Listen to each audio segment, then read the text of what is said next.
प्यारे बच्चों, अब हम बात करते हैं ऑब्जेक्ट की। ऑब्जेक्ट मीन्स कर्म। ऑब्जेक्ट मीन्स कर्म। अ पर्सन और thing who receive an action is called object. A person or thing who receive an action is called object. A person or thing who receive an action is called object. Person और thing कोई व्यक्ति या वस्तु जिस पर क्रिया की जाती है उसे हम ऑब्जेक्ट या कर्म कहते हैं। जिस पर क्रिया की जाती है उसे कर्म कहते हैं।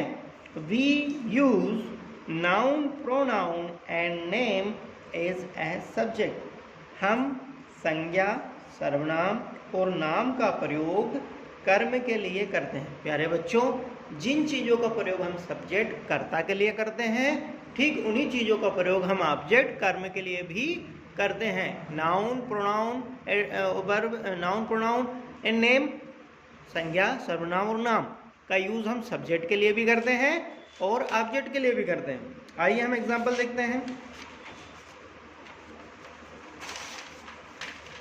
Generally we use personal pronoun as a subject. प्यारे बच्चों, सामान्यतः generally we use personal pronoun as a subject as a object. प्यारे बच्चों, हम सामान्यतः पर्सनल प्रोनाउन, व्यक्तिवाचक सर्वनाम का यूज सब्जेक्ट के लिए भी करते हैं और ऑब्जेक्ट के लिए भी करते हैं। लेकिन जब हम पर्सनल प्रोनाउन का यूज सब्जेक्ट के लिए करेंगे तब हम उनके सब्जेक्टिव फॉर्म का यूज करेंगे। सब्जेक्टिव फॉर्म का यूज करेंगे। लेकिन जब हम उनका यूज ऑब्जेक्ट के लिए करेंगे तो उनका ऑब्जेक्टिव फॉर्म का यूज करेंगे। जैसे I, we, you, they, he, she, it, ये आपके सब्जेक्ट हो गए। ऑब्जेक्ट की बात करें, me, us, you, them, him, her, its, ये आपके ऑब्जेक्ट हो गए। तो देखो, सब्जेक्ट के प्लेस पर रहेंगे तब वो रहेगा आई, ऑब्जेक्ट के प्लेस पे हो जाएगा मी। तो आई का मी, वी का एस, यू का यू, दे का देम, ही का हिम, सी का हर, इट का इट्स। तो इस प्रकार से सब्जेक्ट, जब पर्सनल प्रोनाउन जो है सब्जेक्ट और ऑब्जेक्ट पर चेंज होते हैं। सब्जेक्ट के प्लेस पे आई होगा, ऑब्जेक्ट पे अस होगा। हिंदी में आई का मैं और मी का मुझे, वी का हम, अस का हमें, यू का आप, फिर यू का आप, दे का वे, देम का उन्हें, ही का वह, हिम का उसे, सी का वह, हर का उसे, इट का वह, इट्स का उसे। सिंगुलर नंबर एक वचन, प्लूरल नंबर बहुवचन। प्यारे बच्चों, सिंगुलर नंबर मतलब होता है एक वस्तु। कोई एक वस्तु है तो उसको सिंगुलर नंबर कहेंगे, जिसे हम एक वचन कहते हैं हिंदी में। प्लूरल नंबर वो होता है जो एक से ज़्यादा है। एक से ज़्यादा है तो उसे बहुवचन कहेंगे। एग्जाम्पल हम देखें, राम चाय पीता है। प्यारे बच्चों, यहाँ चाय कौन पी रहा है? राम। राम की चाय पीने की बात हो रही, तो राम तो आपको पता ही है सब्जेक्ट है। राम क्या करता है? पीता है। तो पीता है वर्ब हो गई, क्रिया हो गई। और राम क्या पीता है? चाय। तो चाय क्या हो गया आपका? ऑब्जेक्ट। तो यहाँ ऑब्जेक्ट कौन है? चाय। तो हम कह सकते हैं राम टेक्स टी। प्यारे बच्चों, यहाँ टी ऑब्जेक्ट है। टी क्या है यहाँ पे? ऑब्जेक्ट। वह घर जा रहा है। कौन घर जा रहा है? वह सब्जेक्ट हो गया। वह क्या कर रहा है? तो वह घर जा रहा है। जा रहा है मतलब क्रिया हो गई। और कहाँ जा रहा है? घर। तो घर क्या हो गया प्यारे बच्चों? यहाँ पे ऑब्जेक्ट हो गया। घर ऑब्जेक्ट हो गया। He is going to home. तो होम क्या हो गया यहाँ पे? ऑब्जेक्ट। मतलब घर जाने की क्रिया घर पर हो रही है। घर जाने की क्रिया घर पर हो रही है। तो इस प्रकार से हम ऑब्जेक्ट का यूज़ करते हैं। अब हम बात करते हैं प्यारे बच्चों सेंटेंस की। तो प्यारे बच्चों, सेंटेंस की हम बात करें तो सेंटेंस तीन मुख्य चीज़ों से मिलकर बना होता है। वो तीन मुख्य चीज़ें क्या हैं? वो तीन मुख्य जो हैं सेंटेंस, सब्जेक्ट, वर्ब, ऑब्जेक्ट। प्यारे बच्चों, जो सेंटेंस है वो तीन चीज़ों से मिलकर बना है, subject plus verb plus object. अब हम बात करें हिंदी सेंटेंस की और इंग्लिश सेंटेंस की। तो हिंदी सेंटेंस में सबसे पहले subject plus object plus verb, मतलब ऑब्जेक्ट जो है सब्जेक्ट और वर्ब के बीच में, अर्थात सब्जेक्ट के बिल्कुल बाजू में ऑब्जेक्ट आता है हिंदी सेंटेंस में।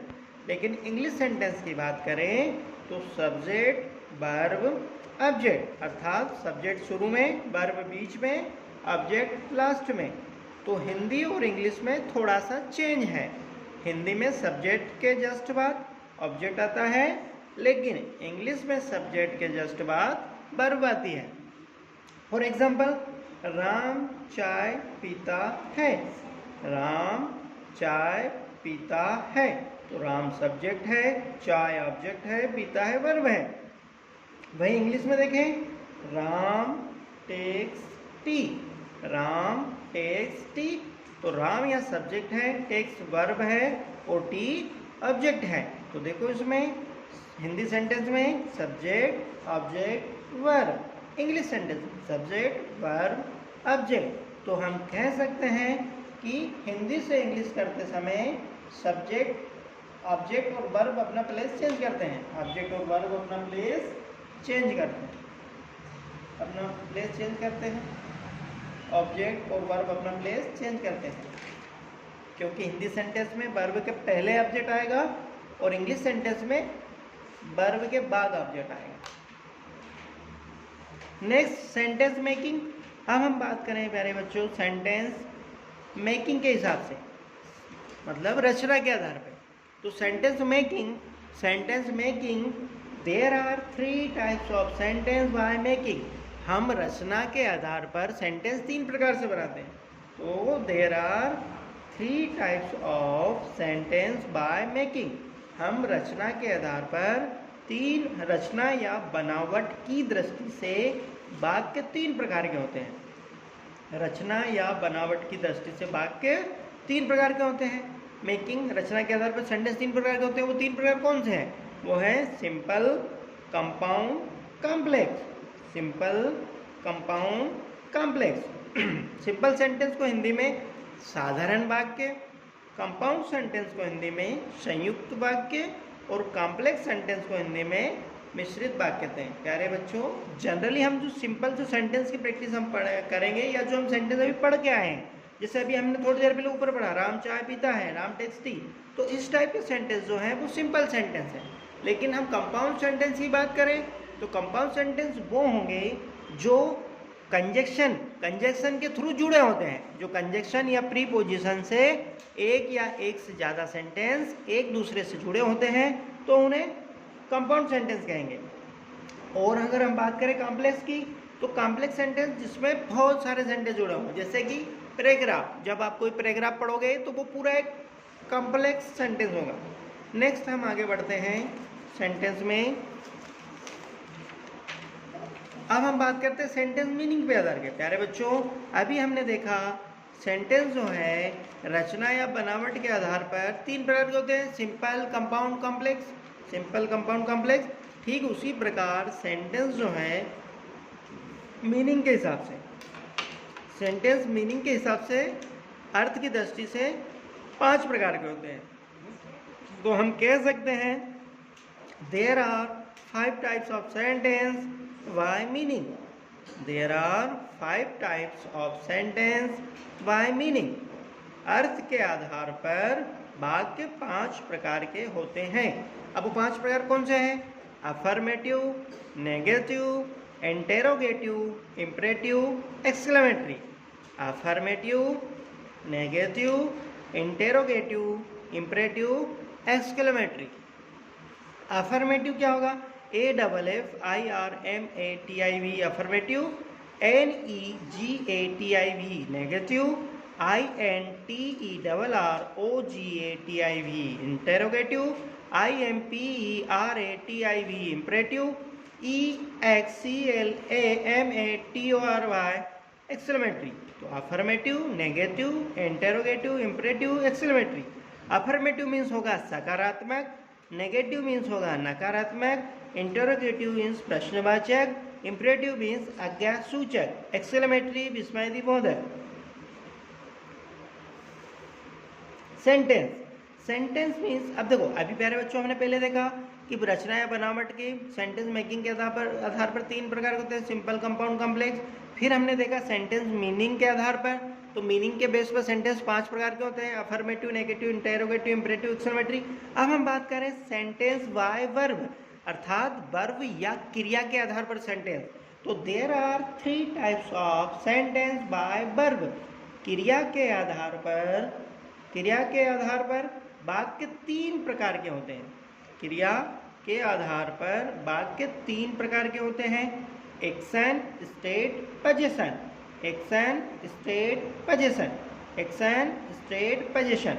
एक्शन मीन्स होगा ACTION action, STATE state, POSSESSION position. Action means क्रिया संबंधी, स्टेट मीन्स दशा या अवस्था संबंधी, पोजीशन मीन्स अधिकार संबंधी। तो ये 3 प्रकार के क्रिया क्या वर्ब के आधार पर सेंटेंस होते हैं। प्यारे बच्चों, हम एक्शन जो वर्ब के आधार पर हमने देखा है कि वर्ब के आधार पर हम सेंटेंस 3 प्रकार से पढ़ते हैं, एक्शन, स्टेट, पोजीशन। तो आइए अब हम एक्शन के बारे में पढ़ते हैं। हम पहले सेंटेंस पढ़ते हैं एक्शन के बारे में। एक्शन मतलब क्रिया संबंधी होता है। तो there are 29 structure in action, क्रिया संबंधी 29 स्ट्रक्चर देखेंगे। तो हम जो एक्शन है, एक्शन में हम 29 स्ट्रक्चर जानेंगे, पढ़ेंगे, समझेंगे और उनसे सेंटेंस बनाना सीखेंगे। प्यारे बच्चों, इससे पहले आप देख लो, एस जो होता है सब्जेक्ट का शॉर्ट होता है, वर्ब जो होता है, वी जो होता है वो वर्ब का शॉर्ट होता है, और ओ जो होता है वो ऑब्जेक्ट का शॉर्ट होता है। अब हम बात करते हैं यहाँ पे एक्शन में 29 स्ट्रक्चर। तो इन 29 स्ट्रक्चर में हम पहला स्ट्रक्चर देखते हैं जो हिंदी में ता, ते, ती है। हिंदी में हम देखेंगे ता, ते, ती है। तो इंग्लिश बनेगा उसका सब्जेक्ट प्लस वर्ब का फर्स्ट या fifth form plus object. Subject plus verb का फर्स्ट या fifth form plus object. And verb का फर्स्ट फॉर्म जो आएगा, देखो प्यारे बच्चों, हमने वर्ब के पीछे हमने 5 फॉर्म देखे हैं, किसी भी वर्ब को हम 5 फॉर्म में यूज करते हैं। तो उन 5 फॉर्मों में से केवल 2 फॉर्म, जो ये वाला पहला स्ट्रक्चर है ता, ते, ती है, तो सब्जेक्ट प्लस वर्ब का फर्स्ट या फिफ्थ फॉर्म प्लस ऑब्जेक्ट। तो इसमें हम वर्ब का 2 फॉर्म यूज करेंगे, पहला या पांचवा, पहला या पांचवा। वर्ब का फर्स्ट फॉर्म, वर्ब का फर्स्ट फॉर्म कहाँ आएगा? तो वर्ब का फर्स्ट फॉर्म आएगा आई, यू, वी, दे और plural number. I, you, we, they और प्लूरल नंबर बहुवचन के साथ वर्ब का हम फर्स्ट फॉर्म लगाएंगे। वर्ब का fifth form he, she, it, singular number, he, she, it और सिंगुलर नंबर एक वचन के साथ हम वर्ब का फिफ्थ फॉर्म लगाएंगे। नेक्स्ट इंट्रोगेटिव नेगेटिव में, आई मतलब इंट्रोगेटिव, एन मतलब नेगेटिव। जब हम इस सेंटेंस को इंट्रोगेटिव नेगेटिव बनाएंगे तो डू डैश का यूज करेंगे, डू डैश का यूज करेंगे और वर्ब का फर्स्ट फॉर्म लगाएंगे। फॉर एग्जाम्पल, अब हम बात करें एग्जाम्पल उदाहरण की, तो वह स्कूल जाता है, वह स्कूल जाता है। प्यारे बच्चों, यहाँ स्कूल जाने की बात किसकी हो रही है? कौन स्कूल जा रहा है? वह। तो वह क्या हो गया? आपका सब्जेक्ट हो गया। फिर वह बोला वह स्कूल जाता है, तो वह क्या करता है? उसके द्वारा क्या काम हो रहा है? उसके द्वारा जो वर्ब है वो जाने की हो रही, जाता है और कहाँ जाता है? स्कूल। तो स्कूल क्या हो गया आपका? ऑब्जेक्ट। तो सबसे पहले जब भी आप सेंटेंस बनाओगे तो सबसे पहले हिंदी से हम हिंदी सेंटेंस से इंग्लिश बनाना सीखेंगे, बाद में फिर इंग्लिश से हिंदी करना सीखेंगे। तो वह स्कूल जाता है, तो वह स्कूल जाता है, तो वह सब्जेक्ट हो गया, जाता है वर्ब हो गई और स्कूल ऑब्जेक्ट हो गया। ये 3 चीज़। तो हम सबसे पहले किसी भी सेंटेंस में 3 चीज़ें फाइंड करेंगे, सब्जेक्ट, वर्ब और object. Subject, verb, object find करेंगे। अब हमने तीनों चीज़ें फाइंड कर ली, सब्जेक्ट, वर्ब, ऑब्जेक्ट फाइंड कर लिया। अब हम क्या करेंगे? सेंटेंस के लास्ट में देखेंगे। तो सेंटेंस के लास्ट में क्या आया है? ता है। क्या आया है? ता है आया है। तो ता है मतलब कौन सा स्ट्रक्चर लगेगा यहाँ पे? पहला वाला, ता, ते, ती है। सब्जेक्ट प्लस वर्ब का फर्स्ट या fifth form plus object. Next तो वह को इंग्लिश में बोलेंगे he goes to school, he goes to school. तो सब्जेक्ट क्या हो गया, ही, और वर्ब, वर्ब का हम लगाएंगे यहाँ पे फिफ्थ फॉर्म, तो गो का फिफ्थ फॉर्म क्या होगा, गोज टू स्कूल।